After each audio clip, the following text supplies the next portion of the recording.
I wish all and each one of you in the best status of health and Iman, especially during this pandemic. Today marks 42 years of Islamic Republic of Iran anniversary, 1979 Iran Revolution that freed a great nation from the tyrants and superpowers at that time till now. We would like to congratulate these auspicious occasions to Imam of our time, Imam Mahdi Ajalallahu Ta'ala Farajahu Sharif, our dear leader and all Mu'minin and Mu'minat around the globe. Tonight we are featuring a special discussion in a panel format covering the differences between Iran's 1979 revolution and other revolutions. Tonight we have two special guests from Washington State. But don't get me wrong, they are from different Washington though. One from the east coast of the North America and the other here guest from the west coast, Seattle. Joining us from Seattle, we are honored to have Sayyid Abbas Ilya as one of our incredible speakers at this panel discussion. Sayyid Abbas Ilya, a well-respected Islamic scholar, received his degree in religious studies and his master's in Arabic and Islamic studies from Pakistan. He was invited to the United States in 1997 and has since traveled throughout the United States as a Nobel lecturer and lecturer of the Shia Islam. Sayyid Abbas Ilya, Assalamu alaikum. Wa alaikum assalam wa rahmatullah. Thank you. Welcome to our program, Sayyid. If you would please take a moment and say hi and your greetings to our dear audience. Assalamu alaikum wa rahmatullah. Assalamu alaikum. Wa alaikum assalam wa rahmatullah. Joining us from Washington, D.C., we are honored to have our dear guest, Imam Abdul Ali Musa. Imam Abdul Ali Musa is an American activist and political analyst. Imam Musa is the founder and director of As-Sabiqun and the Islamic Institute of Counter Zionist American Psychological Warfare. Imam Musa, assalamu alaikum wa rahmatullah. Wa alaikum salam wa rahmatullahi wa barakatuh. Welcome to our program, Imam Musa. If you would please take a moment and say hi and greetings to our dear audience. Well, we would like to greet everyone on one of the most unexpected events in world history. That's the 42nd anniversary of the Islamic Revolution in Iran. One of the most unexpected events in history. Great to have you in our program, Imam Musa. Dear audience, brothers and sisters, you can go to www.slido.com and use the 84844 code to enter your questions. So you can start asking questions to slido.com using 84844 to enter your questions, and we will try to, inshallah, address it to our dear speakers. With that, let's see a clip, and then we will be back with you.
back to our program. Like we said, dear audience, they can go to slido.com to ask their questions using the code 84844. I'm going to start the first questions from Said Abbasidia. Said Abbas, what are the attributes and characteristics of the Islamic revolution of Iran? Could you list possibly some of the points of strength of the revolution that let it last and be stable after 42 years? أعوذ بالله من الشيطان الرجيم بسم الله الرحمن الرحيم الحمد لله رب العالمين والصلاة والسلام على سيدنا ونبينا محمد وآله الطاهرين واللعنة الدائمة على أعدائهم أجمعين. I would like to congratulate the Imam of our time, Imam Wali al-Asr, صاحب الزمان بقية الله الأعظم روحي وأرواح العالمين لتراب مقدمه الفداء, on the revolution that he made. This is the revolution of Imam Sahib al-Zaman alayhi salam, the revolution which came about 42 years ago under the leadership of Imam Khomeini Ridwanullahi alayhi, was the revolution that came due to the noor of Imam Sahib al-Zaman alayhi salam. And Imam Khomeini had said explicitly in Firuziyama in Fajr al-Noor, our victory was the outburst of the noor. He's talking about the noor of Imam Mahdi alayhi salam in this statement. It's the noor of Imam Mahdi alayhi salam that appeared, that overwhelmed, that became Khalid. Imam al-Zaman sahibi mamlakatas. How many times Imam Ridwanullah alayhi expressed explicitly that Imam Sahib al-Zaman is the owner of our government. This is the noor of Imam Sahib al-Zaman alayhi salam. There is absolutely no comparison with the Islamic revolution brought about by Imam Khomeini and any other revolution in our times or in the previous history of different nations. There are so many revolutions taking place in different parts of the world. And if you just reflect, if you just think about those revolutions and make a comparison with the Islamic revolution, there is absolutely no comparison. First of all, because of the fact that, be it because of the leader of the revolution or the path that the revolution is treading, the sirat, or the goals which the revolution is pursuing, or the unity that you find among the religious people about the revolution. And all that is due to the ikhlas towards Allah subhanahu wa ta'ala, which is the key. So when the ikhlas comes, I would like to mention one example from Imam Khomeini Ridwanullah alayhi. Somebody said to Imam Ridwanullah alayhi that he would like to publish your Tawzih al-Masail, your book of fatwa for Pakistan in the Urdu language. He would like to translate it in Urdu for the audience in that community. And Imam said, Magadar Pakistan, Risalina, Wujud Nadar. Isn't there a book of fatwa already available in Pakistan? They said, yeah, Risaleh Qazi's Maraji has. There is a book of fatwa available for some of the Maraji. And Imam said, Basidigar, that's enough. Somebody who stands for the sake of Allah subhanahu wa ta'ala. And this reminds me of what my teacher Ayatollah Jawadi Amuli Hafidahullah in his lecture was saying, that there are four elements for the Islamic movement and Islamic revolution, Nahzat-e-Islami. Number one, ikhlas for the sake of Allah.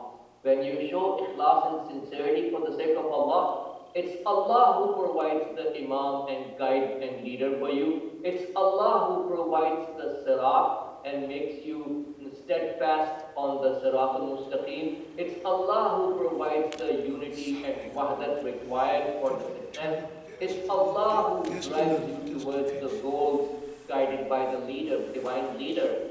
So all the three factors, Imam, the path, and the unity, all the three factors which are usually discussed in these kind of panel discussions.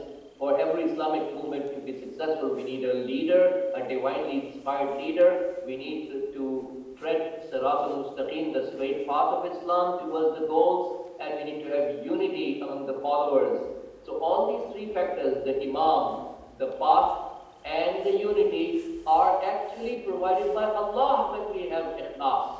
Man asbaha min ummati wa himmatuhu ghayrullah falaysa min Allah.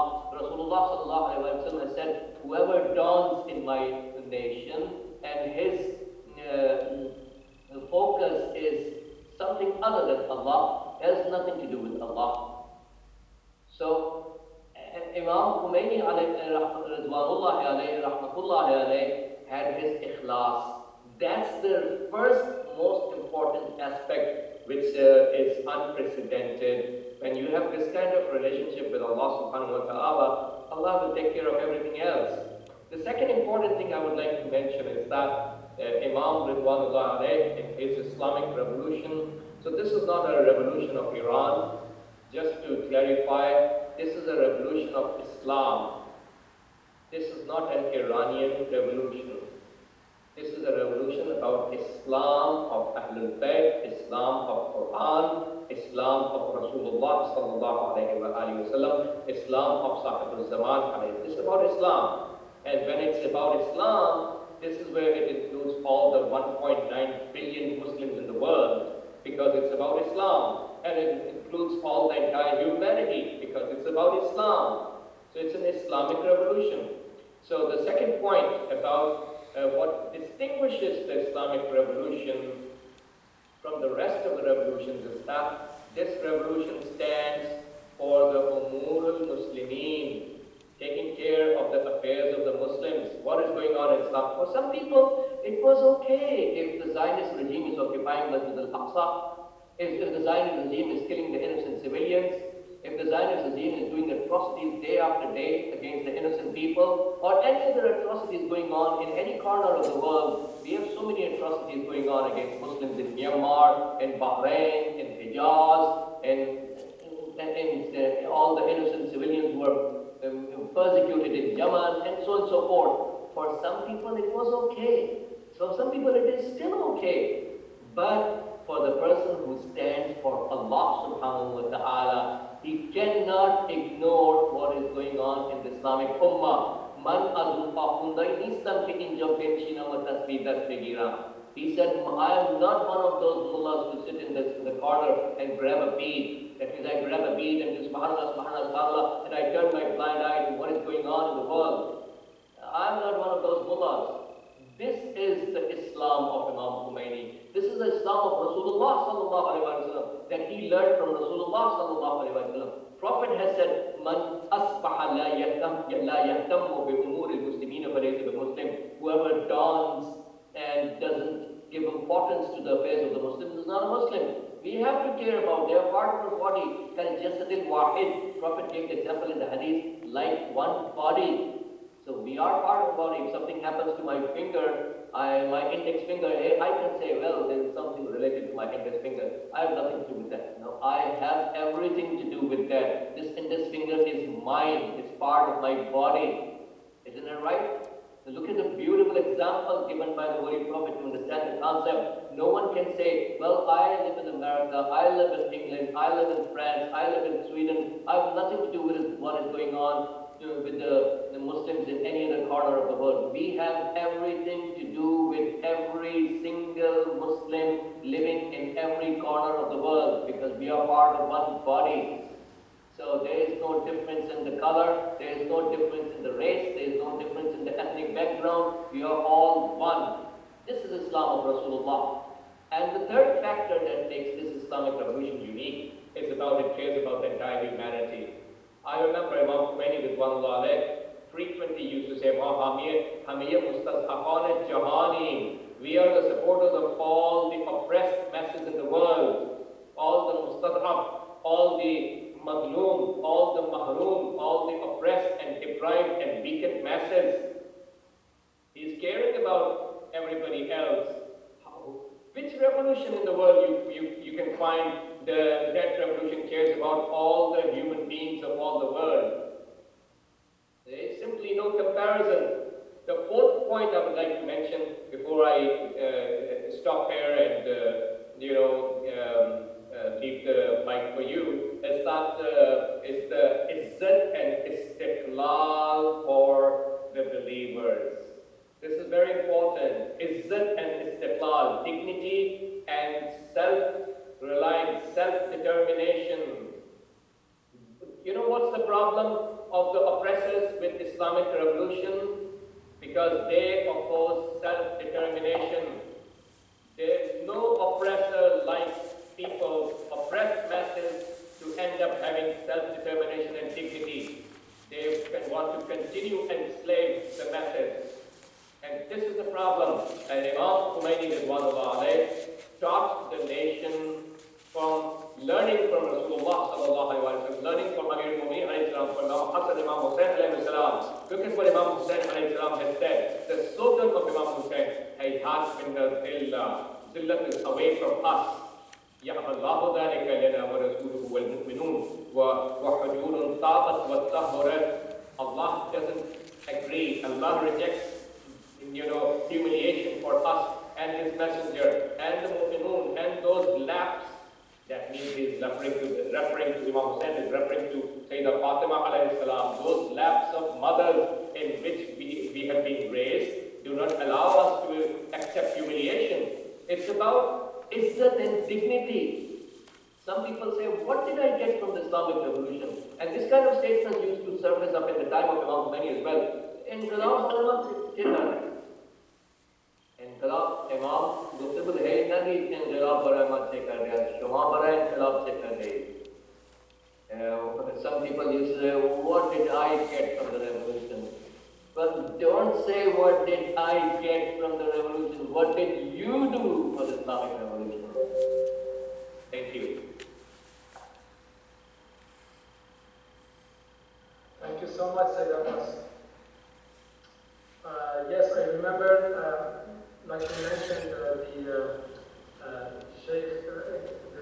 the speech of Imam Khomeini on the shahadat of the Sheikh Rasulullah Nouri, and he was saying how another Sheikh, Mullah Zanjani, caused him to be executed, and you reached the exact point. Thank you so much for your addressing these questions.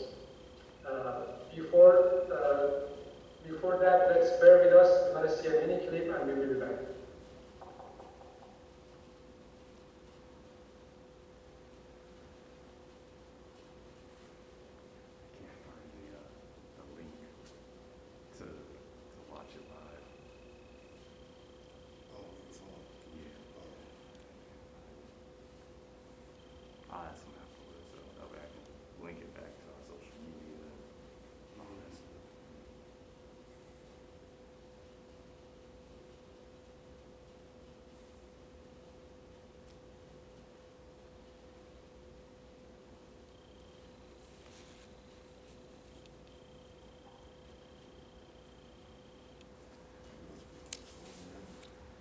Thank you so much again, Sayyid Abbas, for your great speech. Going back to Imam Musa, Yes. What do you think are the attributes and characteristics of Iran Islamic 1979 revolutions? Could you please explain some of the points of the strength of that revolution and what did it last long and stay there for 42 years? Thanks. Yes. Bismillah ar-Rahman ar-Rahim. Alhamdulillah. Alhamdulillah Rabbil Alameen. Wassalatu wassalamu ala khairul mursaleen. Muhammadin al-Nabi al-Ummi wa ala alihi wa sahbihi ijma'in. Bismillah ar-Rahman ar-Rahim. Ya ayyuha alladhina amanu idha lakitum fiyatan واذكروا الله كثيرا لعلكم تفلحون وأطيعوا الله ورسوله ولا تنازعوا فتفشلوا وتذهب ريحكم واصبروا Inna Allaha As-Sabiqun. O you believe, when you meet a force, be firm, and call Allah in remembrance much, and often, that you may prosper.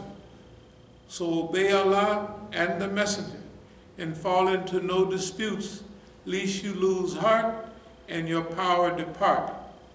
And be patient and persevering, for Allah is with those who patiently persevere. Dear believers, we just like to welcome everybody to this wonderful program on the celebration of the 42nd anniversary of the Islamic Revolution in Iran. First of all, the revolution was probably the most unexpected event in modern times, because there had been no successful Islamic revolution. There had been some uprisings, some rebellions around the world, some liberation movements. In fact, in those days, there were African liberation movements, Asian liberation movements, and most of the world had been kind of liberated from the global grasp of Western imperialism. But at that time, it still existed what we call neo-colonialism. In other words, the time we spent in Africa, we realized that although the Europeans had left, there was still a grasp of colonialism. They sent their tests to Europe, to Britain, to get tested and corrected in the university. So what happened when Imam Khomeini came, it was just a total blessing. But there was a hadith that said that at the head of every century, Allah would raise up a mujaddid. A mujaddid is one who would revive, renew, and restore Islam. So in 1979, as a group of Muslims here in the United States or in Washington, D.C., most of the Muslims were a little depressed. But out of the depressed Muslims were some who were optimistic and hopeful. And they had an idea that, man, in 50 years or so, this mujaddid, because, let me explain what I'm talking about. That was a great book by Maulana Maududi in those days called The Revivalist Movement in Islam. And it talked about personalities which would